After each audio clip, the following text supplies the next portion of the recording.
Welcome back. We're again in the studio with Walter and Sonika Fight. We've just learned about your first evangelistic series with Francois Duplessis and all the things that transpired, how much opposition you had. And you were doing this all while you were in debt, weren't you? Yes. That's rather an interesting thing to do. Most people would find a second job, but you decided, no, you're going to do God's work. You must remember that I had been living in error. I was an atheist. I had terrible experiences in my home. Religion had lied to me about what the Bible said. There was no such thing as everlasting torment that God in his wrathful nature would throw someone in. Coming from an atheistic experience, when I read books like Dawkins, The God Delusion, where he hates God with a passion. And I think to myself, but that was me.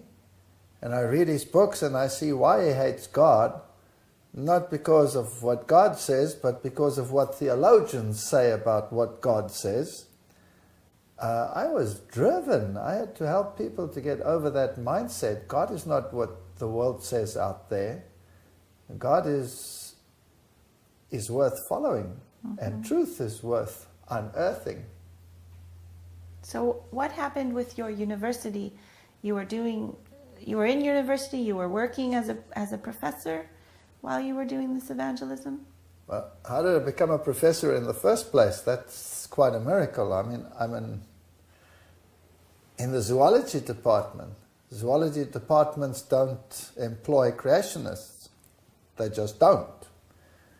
You're either an evolutionist and you have that mindset, or you're not a zoologist.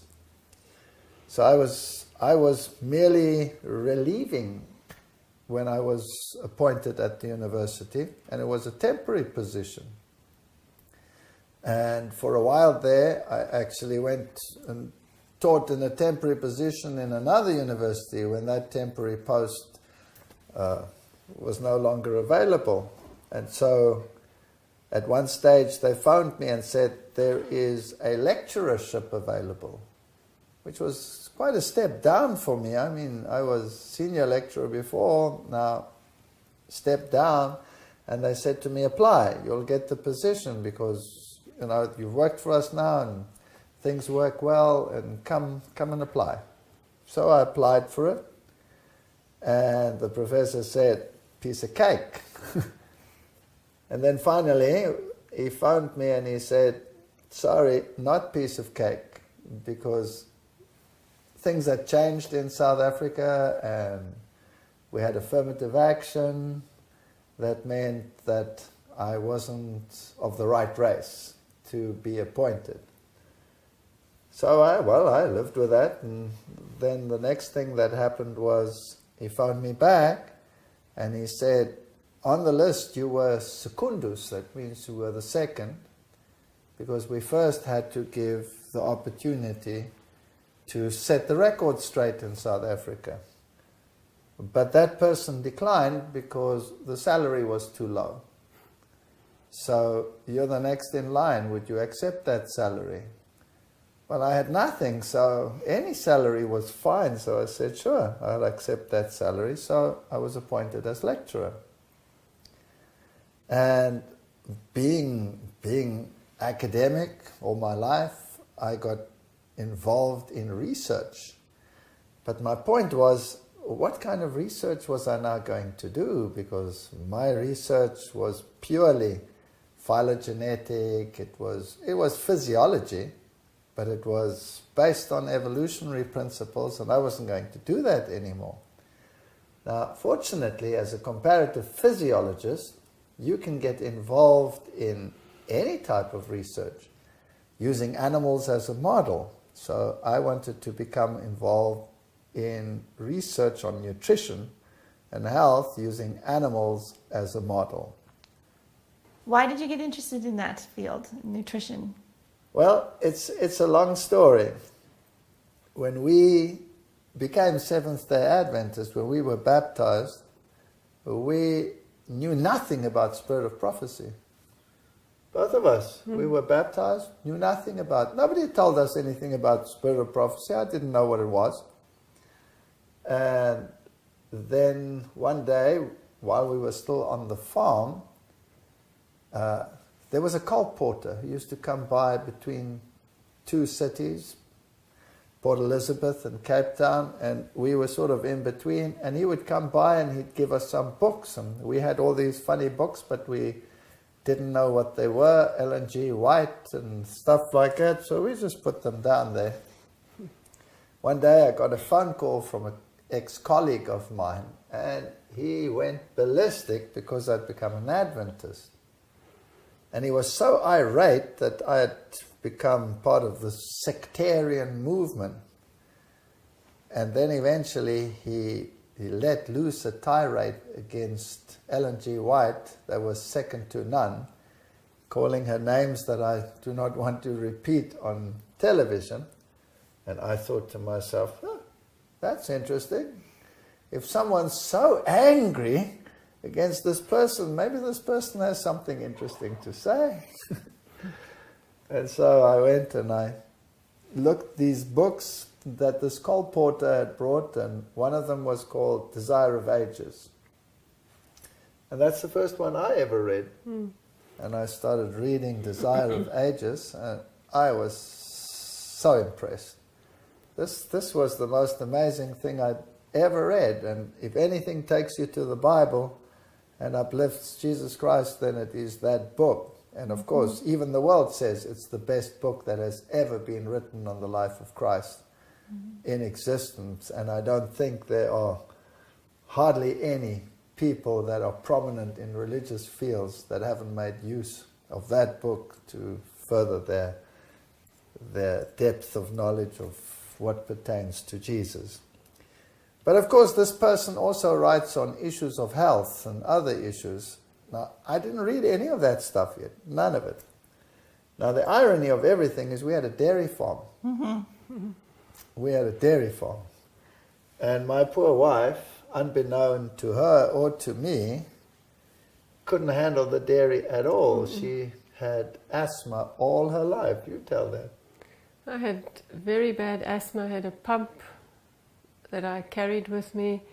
And at that stage, while we were on the farm still, suddenly I just one day got terrible earache. When I got to the doctor, the eardrum had burst from infection, and we still didn't know that it had anything to do with what we were eating. And so when we were back in Somerset West, I was going from one doctor to the next, and an internist or nobody could find anything wrong. They couldn't tell me why I still had asthma. And I eventually came to a young doctor, a lady, and she looked at me and she said, "You have allergic asthma. So you're allergic to something that you're eating, and I would suggest it is dairy." And I said, "Dairy? Never. I mean, dairy is good food. You can't live without it. It's got calcium. It's all the good stuff." But she said, "Go home and try. Just stop eating dairy for about 3 months and see what happens." And that's what I did. I went home, and now I had the family against me because now suddenly we were not having milk anymore, no yogurt, no cheese, nothing. And me, rebellious? Very rebellious. Oh. And he was a person who would take a pan after we were baptized already, the Adventists would often invite us for potluck, and he would come there and he would have his steak, huge steak, fried in a pan, and he would go and stick the pan under their nose and say, "This is food, not that rubbish that you're eating." So he was very rebellious in the beginning, and it's actually quite ironical that the Lord used him eventually to do research on health. But let me just chip in there. We were still on the farm. I was not interested in the health message at all. These Adventists with their funny diets, I used to as she said, make them smell what food is all about. And then one day, totally separate from this, we had guests. And these were ex-colleagues of mine, university colleagues. And they came to visit us, and we did the normal thing that we normally did. We had a huge barbecue. And at that stage, were we still drinking even wine? I don't think so. No. We'd given up wine drinking. We weren't drinking alcohol anymore. In fact, we'd thrown away a whole room full of alcohol. We threw it down a septic tank, not realizing that the whole septic tank would then pack up and we'd have to get someone to remove it all. And I still remember the man who came with a truck to remove it. He said, "Never smelled a septic tank like that. Fruity, what's in it?" It was all our alcohol that was in it. But after this, these people arrived and they ate and we had this barbecue. The next morning, both of us at the same time said, "There's something wrong with us. There's something wrong with what we are doing here," but we didn't know why. And then I started reading about health and issues like that, and started reading Spirit of Prophecy writings on health, and then her story with the milk and the asthma and all of these issues. And then I started making a list. I systematically took the writings of Ellen G. White on health, and I made a long list of improbable things. You shouldn't eat this, you shouldn't eat that, we weren't designed for animal proteins, and the Bible says, "I give you every seed-bearing plant on the face of the whole earth, and every tree with fruit on it, and it shall be yours for food." That was the original diet. So that was seeds, grains, nuts, fruits. That was the diet. There were no vegetables, nothing. And then she writes about all of that stuff. And then after transgression, vegetables were added. And vegetables are needed to augment something that is gone. You know, the earth was cursed. After that, after the flood, animal products were added, but with certain prohibitions. No blood, no unclean animals. So I first started off with that, right? My unclean and clean animals. And I thought, well, there must be a difference between the two. Why is this one clean and why is that one unclean? And there's fascinating research that has been done, that when you take extracts of unclean animals and you do experiments with plants and the growing rate of plants, where you add the unclean extract, they're suppressed. The whole plant is suppressed, the growth, so it affects the genetics. And the unclean animals and the clean animals, there's vast differences in the growth rate, so it does affect it. One of the first questions I asked is, well, what's wrong with animal protein? The first thing that comes to mind is, protein is protein. Who cares? You're going to digest it and it's going to end up as amino acids. There can't be any difference between a plant protein and an animal protein. They're both made of the same thing. And then I started doing research on the proteins. And I took all these writings as a guide. And I made a long, long list of all the strange things. And all of a sudden, as a lecturer, I had many students, and they were interested in what I was doing. So I had them do experiments. And I'd say to them, all right, we'll do an experiment. You will have this project, you will have that project.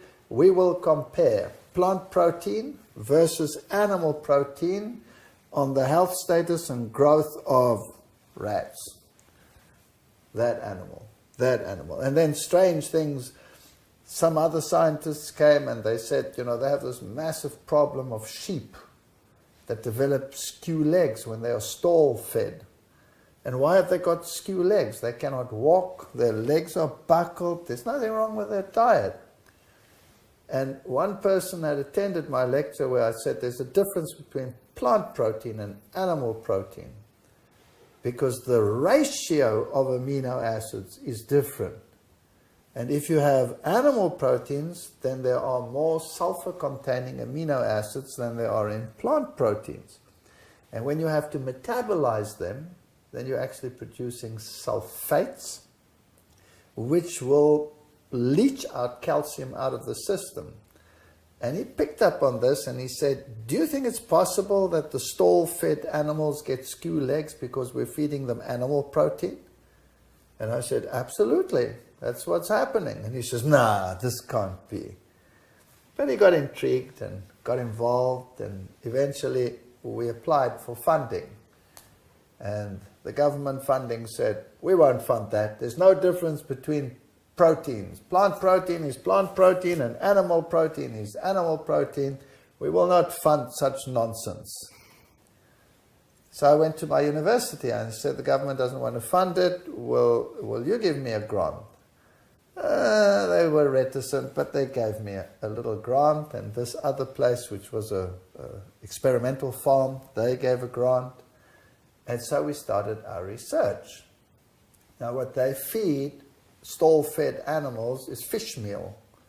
Fish meal together with other things. So we had experiments with animals that didn't have it and animals that did get it, those that were plant-based, those that had different percentages of animal protein. And the results were phenomenal.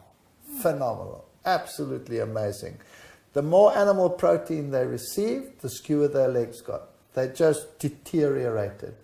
And it was statistically absolutely thunderous.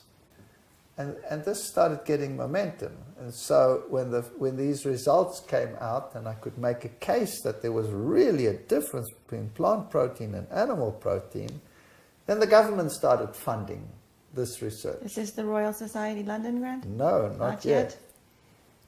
Now, this just basically means that I got more and more students. Mm-hmm. And then I got very interested in disease and the transfer of disease and why animals would have bacteria which become antibiotic resistant, for example. And why this was becoming an epidemic, antibiotic resistance. And then I suggested that because farm animals are fed antibiotics, pro forma, they're given antibiotics because it improves the growth rate, that this was causing antibiotic resistance. And so I started getting students in that direction, and I had PhD students, and my research just grew exponentially.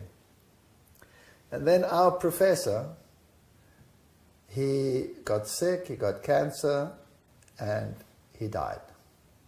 So now there was a vacancy, a professorial position. And my university, because my research had grown, came to me and said, I must apply for the position. So I applied for the position, and I was the candidate that on paper had, well, the best probability of getting it. So they didn't want to appoint me because some people said, but you know, he doesn't believe in evolution. You can't have a professor in a secular university that doesn't believe in evolution. So they decided to have a search committee to find someone else for this position. And finally they found someone from a top international, non-South African, European university, one of the best, who also had to have other criteria because they wanted to correct gender inequalities and race inequalities and all of those things. So they settled on the gender thing, so they appointed someone else also in that position. It's a long, interesting story, and I'm not going to go into it, but eventually they appointed both of us as professor, and then the one, through very strange circumstances, didn't take up the position, so I was the only professor. So here was a secular university that had appointed someone who didn't believe in evolution. And the conversation, so I gathered afterwards, was something like this. We cannot appoint this man, he's controversial. He doesn't believe in evolution. Yes, but he has the certificates, he has the criteria. And being a post-struggle university, eventually someone said, but controversial is good. We're sick and tired of the status quo. Why not have someone controversial? And that's how I actually got the position. But of course it created opposition from within. You would have opposition. And the students, they would ask me in the classes, why don't you believe in evolution? And I would say to them, I'm sorry, it's not part of the curriculum. The curriculum is evolution. I don't believe it, but that doesn't mean that I can now spend university money and university time to tell you why I don't believe it. But if you're interested, arrange a lecture after hours and I'll tell you. And I did. They would, don't tell a student that, right? So they would arrange lectures after hours and I'd give my lectures. And then they'd sit in the evolution classes and they'd say, sorry, it's not like that, it's like that. And the lecturer would say something and they'd say, it's not like that, it's like that. And of course, what happens? They start getting irritated with us and saying, I'm indoctrinating the students. So there was tremendous antagonism from within. And eventually they would gather enough of so-called evidence against me to make a case against me. And then the university was required to investigate the issue. But something else happened before this that made me almost an untouchable in the university. And sometimes terrible things that happen and trials that come serve a totally different purpose. For example, we had terrible riots in South Africa because of the apartheid issue.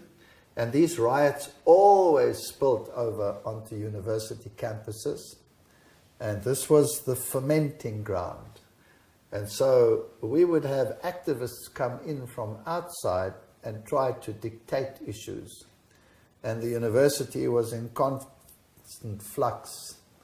And the whole nation would be inundated with this. And they would close all universities and throw rocks and beat up people and throw petrol bombs. And it was chaotic. It was a very bad situation.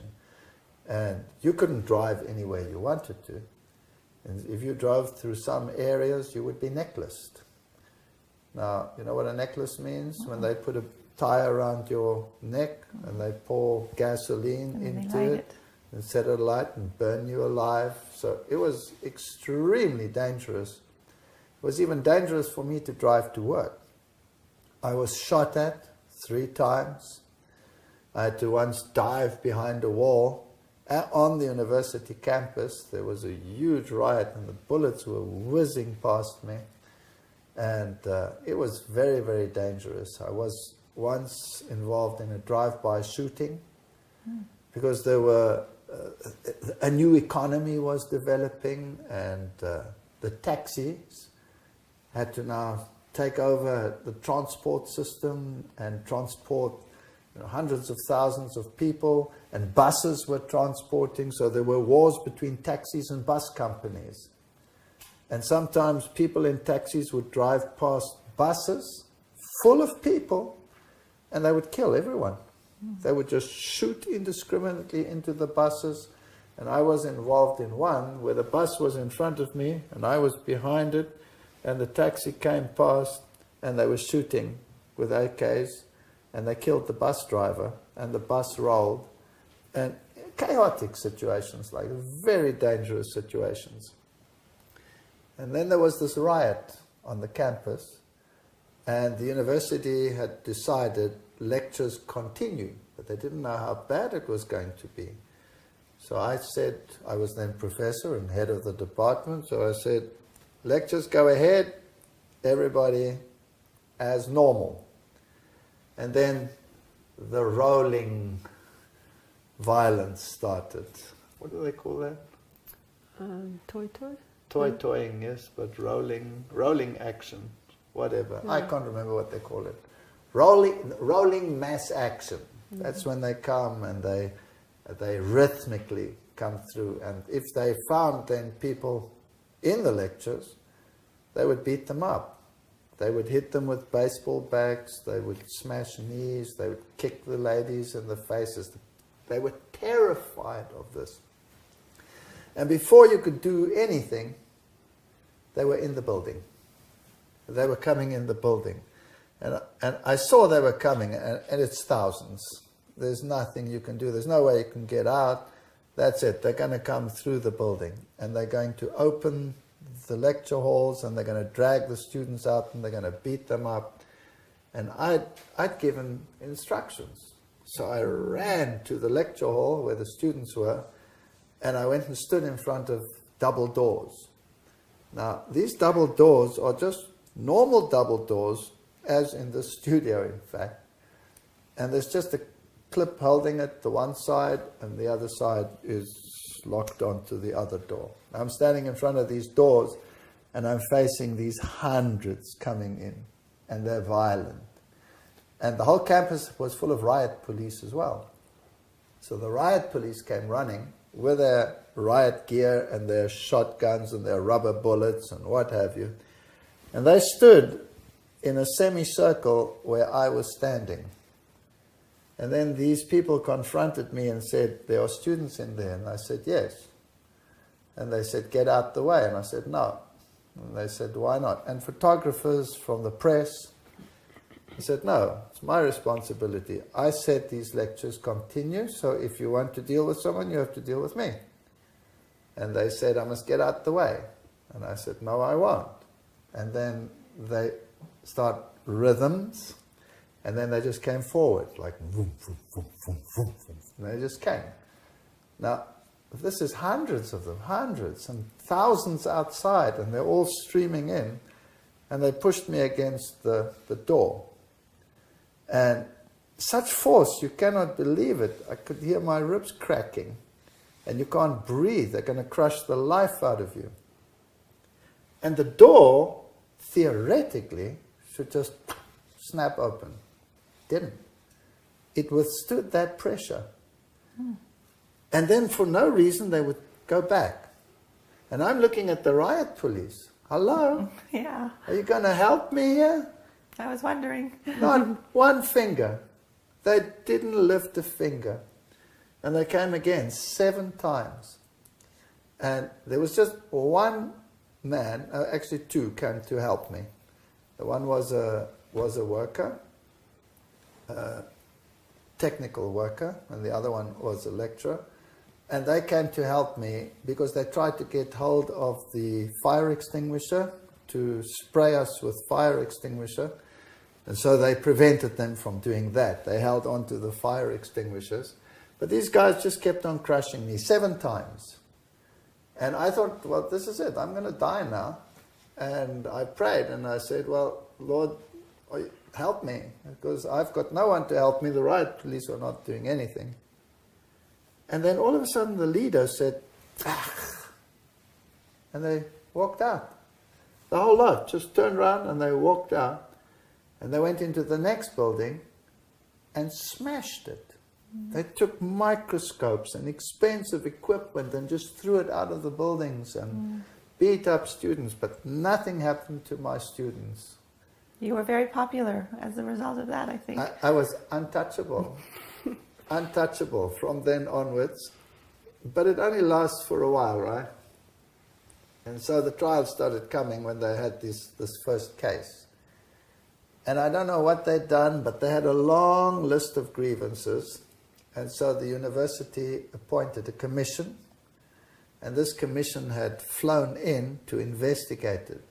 But I didn't know what the grievances were. I didn't know what the situation was. And the one colleague of mine, he was the one who had the list of grievances. Now I'm sitting in my office, and the commission is meeting over there. My secretary is opposite me in another office, and the other colleagues are around, and I'm waiting for this to happen now. And so finally they call him for witness. Comes out, he comes up to my secretary's office, which is just opposite mine, takes a breath, and he falls over. Unconscious. Now this is a young man. This is the man who opposed you. Well, they were all, but he had the list. The list. Yes. Falls over. There he is. Unconscious. So they call the paramedics. The paramedics come. They rush him out on a stretcher, wheel him out, off into the ambulance. He's gone. So the commission says, well, we've all flown in now. What's going on here? So the only thing is they have the list. So they decide to carry on with the proceedings.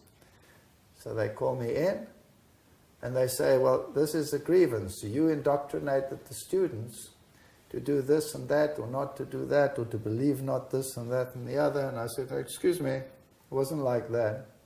And they had witnesses. I said, no, it wasn't like that, it was like this. Well, no, it wasn't like this, it was like that. Now, who's right, right? So I said, well, I have a solution. Why don't you get the whole class?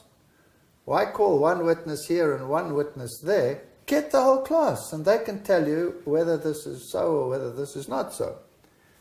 So the whole class was called, and they were to witness then.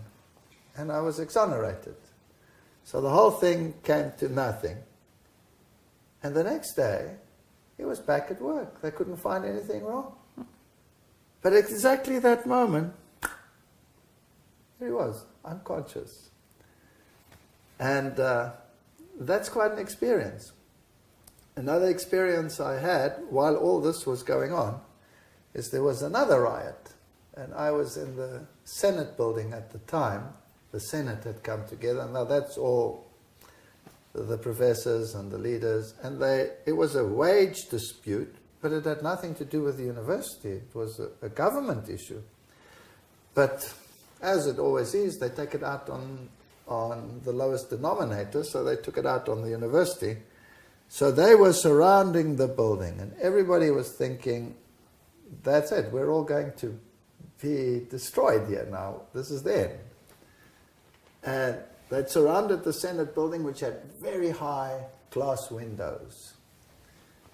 And then I suggested that somebody speak to them as a sort of intermediary, and the lot fell on me. So I went to speak to them, but now I'm coming to them and they're on the other side of the glass, and I'm trying to speak to them through the glass. And I'm telling them, it's not the university's problem. If they have a problem, they must go and riot at the parliament, because it's a parliamentary decision, whatever it was, wages that had been cut or something. But they were violent. The building was completely surrounded. None of us could get out. And then they started rhythmically hitting the windows. Now, you know what it's like when you add rhythm to a building or to a bridge, it can collapse. But this is a strong structure, and they rhythmically started hitting the windows, these big windows. And the next minute, it's like the glass exploded. Just, it came down like rain. And all of a sudden, there was nothing between me and the crowd. Nothing, no protection. And I faced them. And for momentarily, because all this glass came down, they were shocked into silence. And with this, all this crowd came running round to where I was facing these students. Or I don't believe it was students. It was rioters brought in by the busload from outside. And I was facing them. and there was nobody around me except this. And now I'm trying to reason with this person. It's impossible. You cannot reason. It doesn't happen. It doesn't work. But using this opportunity, because everybody was facing me now I'm saying prayers in my head. This is a serious situation. The senators used the back door to get out. To escape. They all escaped. Here I'm standing. And then some realized that the senators had all left the building and they tried to prevent it. So they all ran around to the other side of the building to prevent it. And there was nobody in front of me anymore. And I just calmly walked out of there, back to my office. Nothing happened. So I had all these fascinating experiences, and they strengthened me and strengthened my position. Eventually it did get so far that they had another commission and another commission, and it was very unsavory because there were accusations that my students were being intimidated, that my students were, that some of them had unplugged the refrigerator so that the students' work would go to, be destroyed. And there were accusations against some of my students of impropriety. And the whole thing became very unsavory. And then in the final commission, they decided that the complaint was, you cannot be a scientist and believe in God at the same time. You see, what had happened, in the course of all this research that I was doing, it became so big that the Royal Society in London had granted a grant to the university which was given to me. I was the only biologist in the country who got a grant to further reconstruction and development. And this was huge money and huge prestige because it involved the dukes and the Royal Society and the Lords of England and financial liaisons between Cambridge and Oxford and South Africa. And I was right in the middle of this, and I was funded with a lot of money. And this creates tension and jealousy, and in academia these things happen. And so some of these pressures then came to the point where you cannot be a scientist and have this huge quantity of money at your disposal and believe in God at the same time. And the commission eventually decided that that was unconstitutional. Because then you are saying that religious freedom doesn't exist. You're entitled to believe in God. So they actually told me that I can take my university to court for allowing such things. But I didn't want to, so I resigned. But they graciously declined my resignation.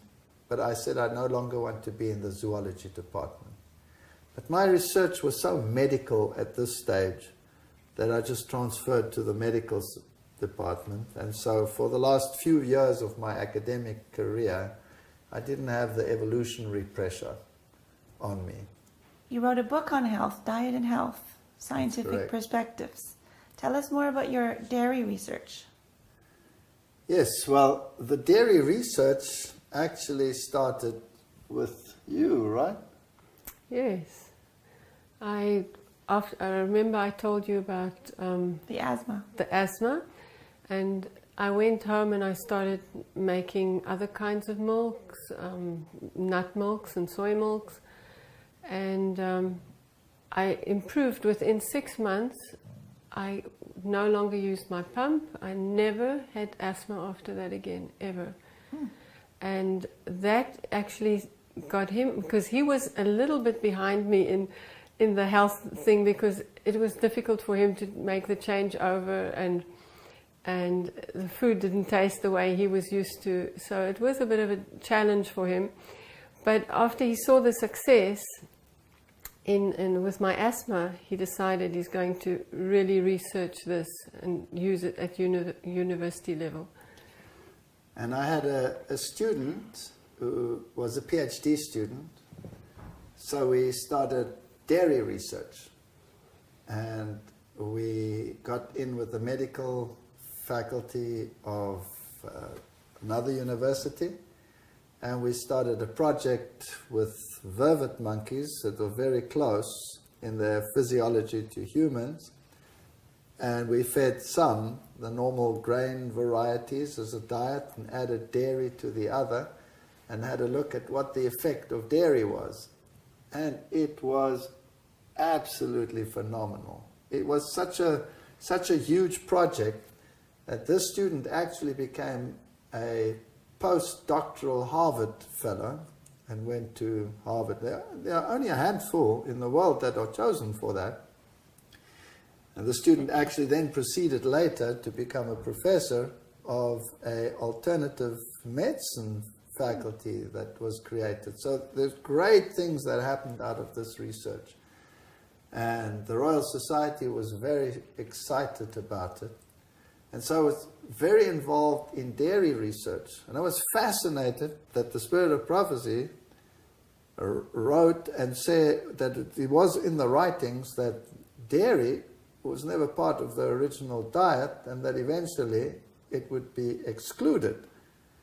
And that cheese was totally unfit for food. So, of course, I then decided that we need projects to prove this, right?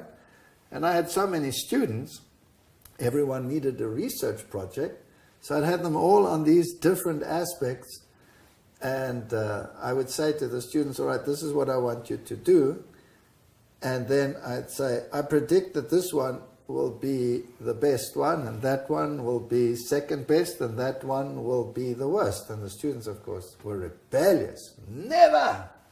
Won't be like that. And then when the results came out and the blood parameters were all analyzed and the hormone levels and all the parameters that go along with health issues, they were stunned because it was always exactly like that, or combinations of things. And I used all of this information and tested it empirically. And eventually the students started saying, this man is like a prophet. He's telling us ahead of time what the results are going to be. And we don't want the results like that, but they're actually working out like that. Now, this was the list that you had prepared. That's the list, yes. And didn't you systematically go through each item? I went through each item and planned research on the basis thereof.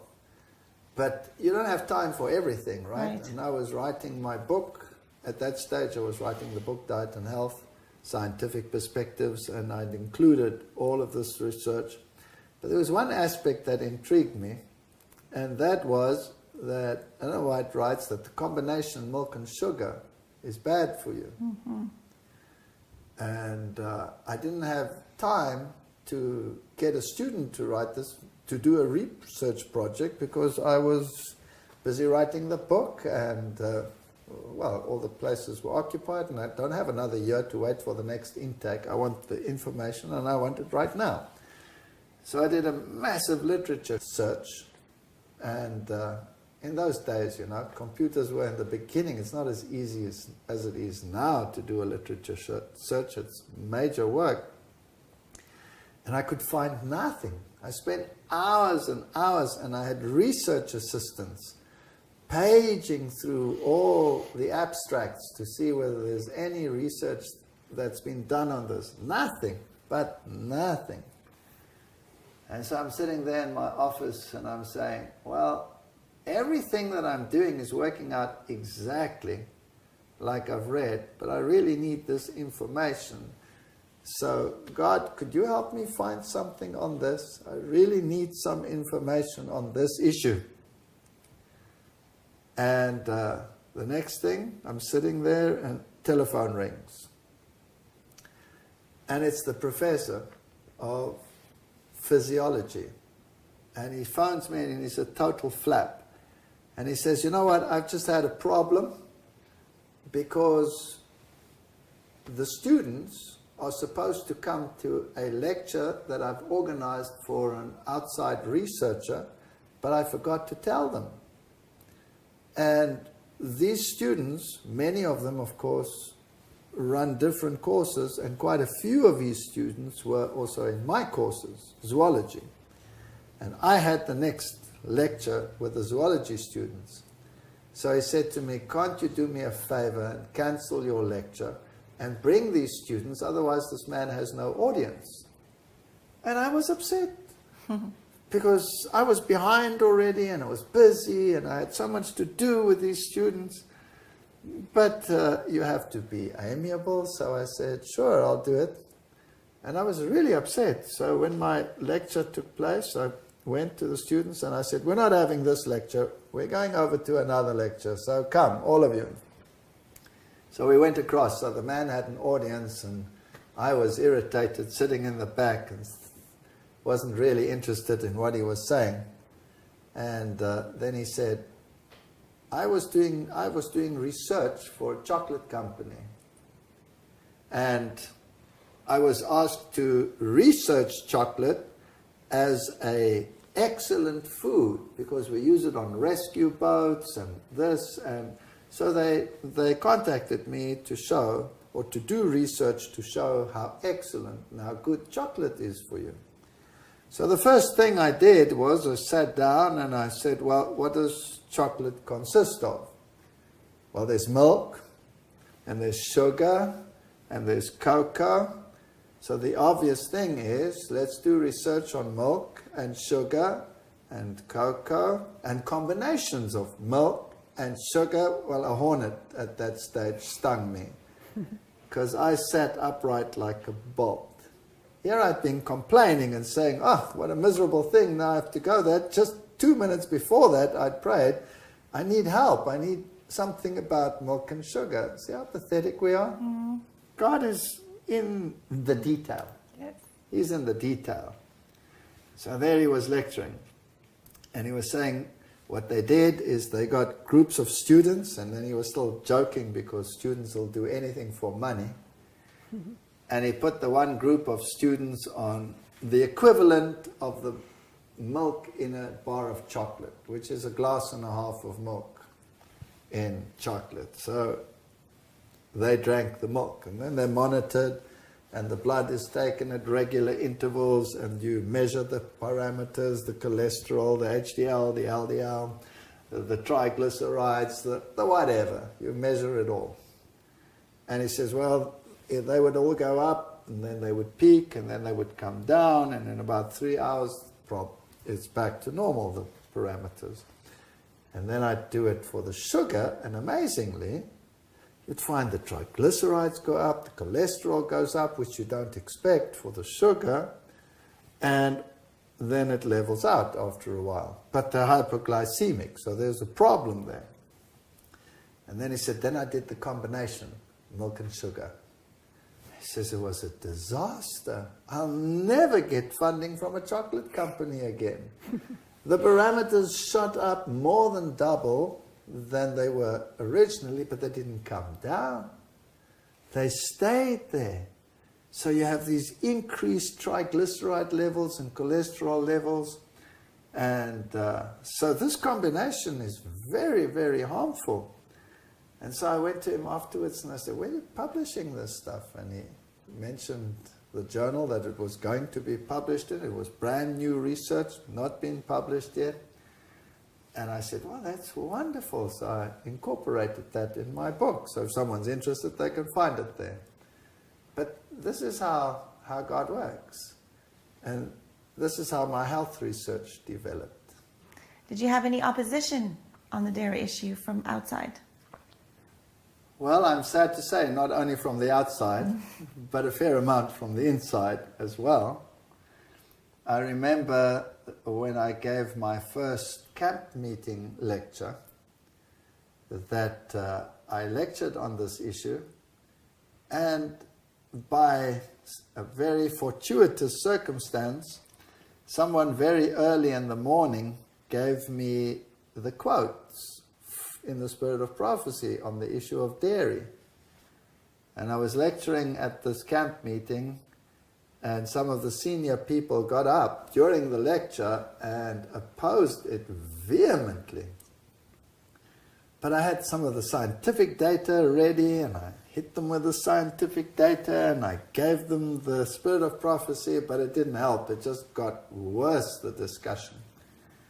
And then the audience started slow clapping the opponents. So this made it even more uncomfortable. So there was tremendous tension in that camp regarding the health issue. Now, in my country, chicken is considered a vegetable. You have meat for breakfast, and you have meat for lunch, and you have meat for supper. And now you still want to come and touch dairy? I mean, that's considered what? If chicken is a vegetable, then that is untouchable. You're not allowed to go there. But of course, this opposition also came from without, because the dairy industry is a powerful industry. And then the research, of course, with lactose intolerance came into the issue. And black people are highly lactose intolerant. So now you have issues like underfed people. Africa suffers tremendously from malnutrition. And you have thousands of people dying of hunger, and little children with bloated stomachs and thin little legs. You know the horrible pictures in the world. And what's the main food item that they sent these people? Loads and trainloads of dairy. These little children are lactose intolerant, and they get diarrhea. So what are you actually doing? You're furthering their demise. You're making it worse. And armed with this information, I had to tell it to the world, because in my opinion it was a travesty of justice. Not because people were willfully mean, but because of pure ignorance. So I went public with my research. And of course, the dairy industry was highly offended. So they flew down the dairy representatives from Pretoria, and they came to see me and confronted me with the issue and threatened to take me to court, to destroy me. And I'd appeared on national television, and I'd done a program on national television, and when I looked at the program, I didn't recognize it, because these people are brilliant. They had so cut what I'd said that any evidence that I'd given, they'd cut out. And they only made me make the statements, you know, where you look like a fanatic, and you're saying this and that and the other. So I looked like a total fanatic on this program, but it had done damage. Enough came through to damage the cause. So when they came down, they threatened me with a court case, and the university, of course, as well, because they were sponsoring my research, and Royal Society was involved in this research. So and these guys are huge. I mean, they're big dairy farmers. Big, highly intimidating. And they sat down and they said what they said, and then I said to them, hold it a second, if you want to take me to court, you're going to have to take the big universities to court too, because this is what is beginning to come out all over the world. And perhaps you don't have all the evidence, because what you saw on television was a fraction of what you should know. So I suggest you first come and sit down and listen. So I took them into the lecture theatre, and I gave them a lecture. And I showed them one research project, one slide after the other. When it was finished, they came to me and they said, but it's going to destroy our industry. Can't you please just keep quiet about it? And I said to them, if I keep quiet about it, how will I deal with my conscience? There are thousands of people who are suffering from asthma, bronchial problems, little children who have constant infections, lung infections, ear infections. And then you have this massive contrast between the races and lactose intolerance. Do you want me to be partaker in this? I cannot. My conscience will not allow me. So they sort of begged me to keep quiet and left. And as they left, the one farmer, or the one on the dairy board, who was also a dairy farmer, came running back. And he sat down in my office and he looked at me sort of quietly like this. And then he said, "Is this really all true that you've said?" And I said, "Yes." And this big farmer burst into tears. And he said, "Every single thing that you have mentioned, my little girl has. And she's so sick. So I have been doing the best I can, and this is the result." And I said, "Well, try it. Give her a new lease on life." And he left. So this is emotional research. And wherever I went in the world later, I was tremendously opposed on this issue, not only from outside, but largely from inside as well, from high levels inside. So I always came up against this brick wall. So from then on, my life became one of battering ram. And it's not easy, but truth will have to triumph.